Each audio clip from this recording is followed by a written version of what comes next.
18h dans l'édition du soir sur iTélé. Bonsoir à tous. À la une ce soir, des chiffres. Oui, et un chiffre pour commencer, le chiffre 22. 22e mois consécutif de hausse du chômage en France. C'est confirmé, le mois de février a été mauvais sur le front de l'emploi, lui aussi. 18 000 chômeurs de plus, on frôle le record de 97. Le détail dans un instant avec Nassira El Moadem en duplex de Bercy pour iTélé. Dans 15 minutes, on en parle avec Jean-Louis Borloo qui a interpellé le Premier ministre cet après-midi à ce sujet dans l'hémicycle. La pilule a décidément mauvaise presse. Elle causerait 20 décès en France chaque année et plus de 2500 accidents vasculaires selon une enquête publiée aujourd'hui par l'Agence du médicament. L'Agence du médicament est très loin du compte, a réagi l'association des victimes d'embolie pulmonaire. Elle a avoué avoir tué ses nouveau-nés en les noyant avant de les congeler. La mère infanticide d'Ambérieux dans l'Ain est passée aux aveux. Elle avait déjà été condamnée en 2005, déjà pour un infanticide. Et puis les rouges sont favoris, mais les bleus peuvent créer la surprise. On parle évidemment du match de rêve France-Espagne. Ce soir au Stade de France, on retrouve Olivier Le Foll dans cette édition. Édition spéciale à ne pas rater à partir de 19h30 autour de Pascal Praud, François Pinet et leurs invités.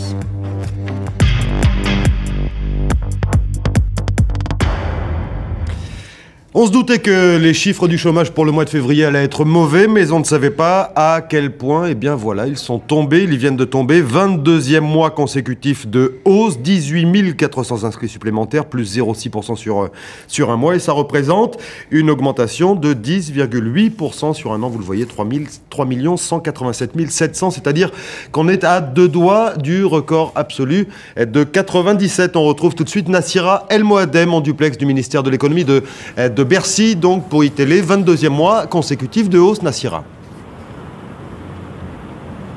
Oui, et c'est une hausse de 0,6% par rapport au mois de janvier. C'est 18 400 demandeurs d'emploi de plus. Alors ce sont des chiffres qui sont un peu meilleurs que celui du mois de janvier. Avait vu le nombre de demandeurs d'emploi augmenter de plus de 43 000 personnes. Alors, incontestablement, eh bien, l'effet des emplois d'avenir, ces emplois à destination des jeunes peu ou pas formés, 15 000 signés de mi-novembre à aujourd'hui. Et il y a également aussi tous les outils de travail mis en place par le gouvernement sur le front de l'emploi. Et le Premier ministre Jean-Marc Ayrault et le ministre du Travail Michel Sapin l'ont répété à l'envi aujourd'hui à l'Assemblée nationale. Il y a donc ces contrats de génération, le crédit compétitivité à destination des entreprises et l'accord sur l'emploi passé entre les partenaires sociaux. Donc mobilisation tous azimuts pour le gouvernement sur le front de l'emploi à 48 heures de l'intervention télévisée du président de la République. Merci Nassira El Moadem en direct de Bercy. Avec Benoît Robin, on va y revenir sur ces mauvais chiffres. Alors une hausse, mais une hausse modérée du chômage au mois de février. Vous l'aurez compris, on va y revenir avec notre invité Jean-Louis Borloo qui a interpellé cet après-midi à l'Assemblée nationale le Premier ministre Jean-Marc Ayrault sur la question et notamment sur les emplois pour les services à la personne.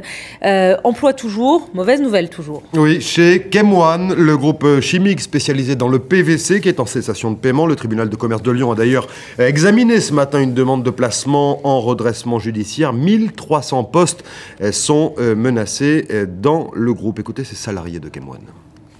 Oui, le moral est dans les chaussettes.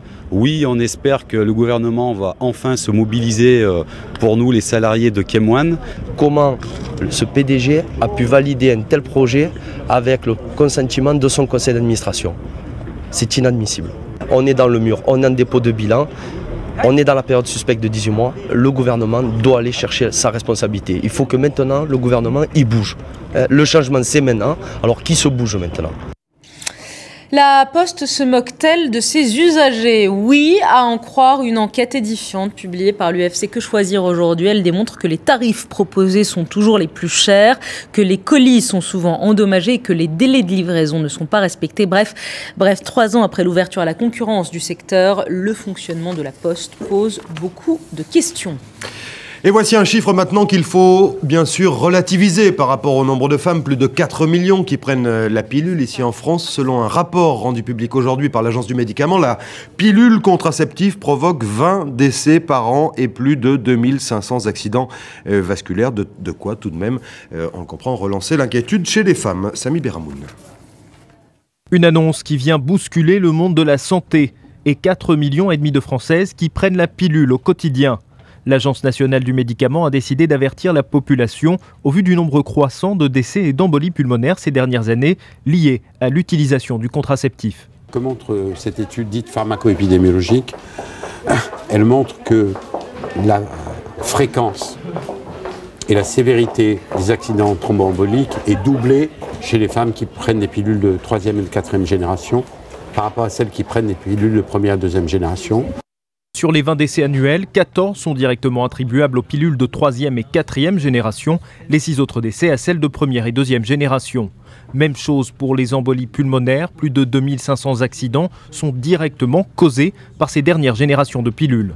Des chiffres loin d'inquiéter certains médecins, la consommation de tout médicament comportant un facteur risque. Il est clair qu'il n'existe actuellement aucune contraception hormonale sans risque, en tout cas pas de contraception œstro-progestative sans risque. Certains médecins ont décidé de moins prescrire les pilules de 3e et 4e génération, principale mise en cause. En un an, leur consommation a baissé de 34%.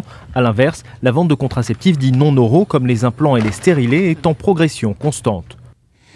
18h05 dans l'édition du soir. Elle était récidiviste et elle a avoué aujourd'hui. La femme chez laquelle 2 bébés congelés ont été découverts dimanche dernier dans l'Ain a avoué aujourd'hui avoir tué ses nouveau-nés en les noyant. Elle avait déjà été lourdement condamnée pour infanticide dans le passé, en 2005 précisément. Écoutez ce voisin de cette mère soupçonnée donc d'infanticide. Ce qu'on ressent quand on apprend quelque chose comme ça, de l'horreur, de la misère sociale, une grande misère cachée quelque part. Elle était toujours souriante, aimable, sociale. Il n'y avait rien de... En fait, c'est une personne qu'on pourrait voir n'importe où, hein, qui pourrait habiter n'importe où, et qui pourrait être le voisin de palier de tout le monde. Et puis cet autre drame, cette fois à Pantin, un nouveau-né âgé d'à peine 1 semaine a été retrouvé à peine enseveli dans un bac à fleurs. Son corps a été découvert par une femme qui promenait son chien. La police judiciaire a été saisie de l'enquête. Autre affaire maintenant, les parents pouvaient-ils faire comme si de rien n'était ce soir en allant chercher leurs enfants à la crèche de Montreuil? Difficile et on les comprend, alors qu'hier une fusillade a éclaté à l'heure de la sortie des tout-petits et des élèves de l'école d'à côté. Un règlement de compte entre gens du voyage apparemment. Écoutez, et les explications du délégué départemental du syndicat de police Alliance. D'un point de vue policier, il s'agit simplement d'un règlement de compte. Je sais que beaucoup parlent de fusillade, c'est vrai qu'on est à côté d'une crèche, mais c'est plus un concours de circonstances pour nous, si vous voulez, à notre niveau. Vous avez un homme qui est là, de 25-30 ans, et qui va être pris pour cible par un deuxième individu, a priori 2 gens de la communauté des gens du voyage. Il va tirer à plusieurs reprises sur un calibre 22 long rifle, c'est-à-dire un assez petit calibre. Attention, ça reste létal, soyons bien clairs, mais... c'est pas forcément, si vous voulez, pour nous, un règlement de compte au sens comme vous l'entendez sur les trafics de stupéfiants. C'est-à-dire que là, on a une méthode d'intimidation commune chez les gens du voyage. On l'appelle la diabolique de Pérouse, l'américaine Amanda Knox. Elle est bouleversée aujourd'hui, mais prête à se battre. Elle l'a dit après l'annulation de son acquittement. C'était ce matin par la Cour de cassation italienne. Elle et son ex-petite amie seront donc rejugés pour le meurtre de son ex-colocataire en 2007 à Pérouse. Un sujet de Sophie Neumayer. C'est une propriété privée, veuillez partir. Cloîtrée dans la maison de ses parents aux États-Unis, Amanda Knox se cache. Elle est bouleversée. D'après son avocat italien, c'est lui qui, depuis Rome, lui a appris la nouvelle par téléphone. La Cour de cassation italienne annule son acquittement ainsi que celui de son ex-petite amie. Tous deux vont être rejugés pour meurtre. Elle était très triste et en même temps elle est prête. Nous sommes passés par tout cela avant, nous sommes assez forts et nous allons nous battre à nouveau. Amanda Knox et Raffaele Solicito ont été condamnés en première instance à 26 et 25 ans de réclusion criminelle pour le meurtre de Meredith Kercher. L'étudiante britannique colocataire d'Amanda Knox avait été retrouvée criblée de coups de couteau en novembre 2007. Les 2 jeunes ont ensuite été acquittés en appel sur la base de tests ADN réalisés sur l'arme du crime. Mais le parquet a fait appel au nom de la famille de Meredith. J'ai parlé à sa sœur Stéphanie, ils sont très satisfaits, nous sommes très confiants. Un nouveau procès qui pourrait bien se dérouler sans Amanda Knox, l'américaine ne pouvant être extradée par les États-Unis vers l'Italie, pas sûr qu'elle prenne le risque de retourner dans un pays où elle est restée incarcérée pendant 4 ans. Plus de 10 jours maintenant que les banques sont fermées à Chypre et les retraits aux distributeurs, eux, restent limités, voire même très aléatoires. L'île est tout simplement économiquement au point mort, même si les autorités aujourd'hui affirment faire des efforts surhumains pour tenter une réouverture de ces banques dès jeudi cette semaine, après-demain. Es nuestra noche, c'est notre nuit, a titré ce matin le quotidien espagnol Marca, sûr de la victoire de l'Espagne face à la France. Il ne faut pourtant pas être trop sûr de soi, peut-être que c'est notre noche à nous, les Français. En tout cas, le choc bleu-rouge commence ce soir au Stade de France à 21h. Les joueurs espagnols ont quitté leur hôtel, le Bristol, dans le 8e arrondissement, en fin d'après-midi pour rejoindre le Stade de France. On va voir les images, voilà pour la sortie des joueurs de la Roja. Vous voyez qu'ils prennent le bus vers le Stade de France. Le Stade de France qu'on va retrouver tout de suite, Olivier Le Foll. Bonsoir Olivier. On sait que le match va se jouer à guichet fermé. On est à 3 heures du coup d'envoi, un petit peu moins. Est-ce qu'il y a déjà du monde au Stade de France ?